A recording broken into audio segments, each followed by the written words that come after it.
دانش کے گھر کے باہر تم نے کیا سنا ہے؟ سارا نے کچھ دیر سوچا اور کہا، میں نے یہی سنا کہ آپ میرے لیے کھانے کے بدلے خود کو ان کا غلام بنانے چلے تھے۔ اس کے علاوہ میں نے وہاں اور کچھ نہیں سنا۔ سارا نے ہارون کی عزت رکھ لی۔ اس نے یہ بات چھپا لی تھی کہ اسے نہ صرف صبا کا پتہ چل چکا ہے بلکہ یہ بھی پتہ چل گیا ہے کہ ہارون اب بھی اس سے چھپ کر سمندر پر مچھلیاں پکڑنے جاتا ہے۔ سارا نے فیصلہ کیا کہ وہ جب تک زندہ ہے کبھی ہارون کو یہ نہیں بتائے گی کہ وہ صبا کے بارے میں جانتی ہے۔ اس نے یہ بھی فیصلہ کیا کہ شادی سے پہلے وہ جس اسکول میں پڑھانے جاتی تھی وہاں پھر سے نوکری کر لے گی اور ہمیشہ اس کے ساتھ ہی رہے گی۔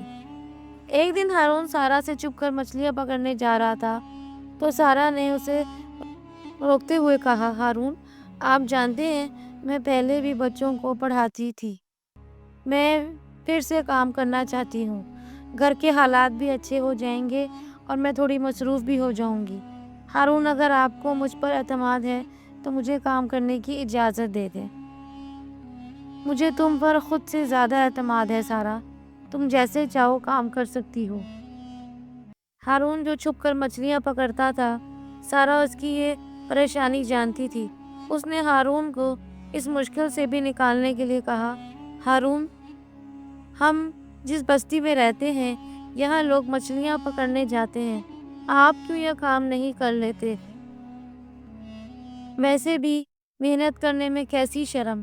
سارا نے اچھی بیوی بن کر اس کے لیے آسانیاں پیدا کر دی۔ وہ ہارون جو چھپ کر یہ کام کرتا تھا اب سارا کے سامنے مچھلیاں پکڑنے جانے لگا۔ اب اس نے کچھ دن ہی مچھلیاں پکڑ کر بیچنے کا کام کیا تھا کہ اسے شہر میں ایک ریسٹورنٹ میں نوکری مل گئی۔ وہ دونوں مل کر نوکری کرنے لگے اور خوشیوں بھری زندگی گزارنے لگے۔ ان کی زندگی کی اب تمام پریشانیاں ختم ہو چکی تھی۔ اگر یہ کہانی آپ کو پسند آئی ہے تو چینل کو شیئر، سبسکرائب اور لائک ضرور کریں تاکہ اس طرح کی اچھی کہانیاں آپ تک جلد پہنچ سکیں۔